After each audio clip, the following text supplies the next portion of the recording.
Assalamu alaikum, grade 7. We were studying in the previous week about the nutrition in human beings, and also we have studied the alimentary canal of human being. We have studied different parts, for example mouth and mouth cavity, pharynx, esophagus and stomach. Now it's time to study the next part of alimentary canal on page number 16, that is the small intestine.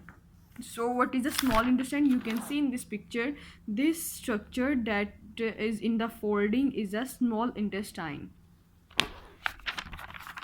and it's a narrow structure, but it's the longest portion of the digestive system.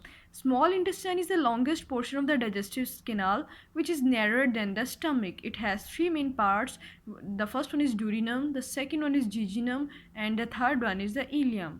The walls of the small intestine are thrown into the number of folds through which the absorptions take place. So these folds these folds increase the surface area and thus allow for the maximum absorption of digestive food by the intestine walls. So there are finger-like projections, like this finger-like projections, and these projections also increase the surface area, and the food, more and more food can be absorbed through these projections or finger-like these villi.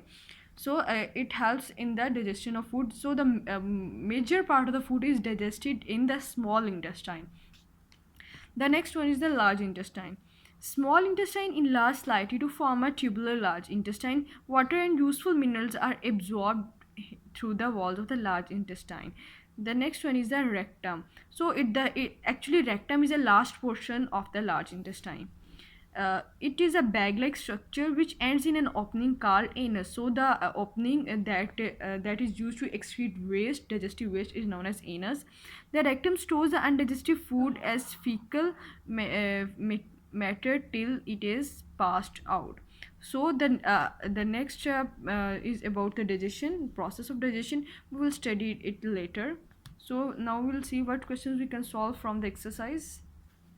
We can solve the question number 6. Name the important parts of digestive system of a human body. You have studied all the parts. You just need to write the names of the alimentary canal: mouth and mouth cavity, pharynx, esophagus, stomach, small intestine, large intestine, and rectum. You just need to write these parts. Allah Hafiz.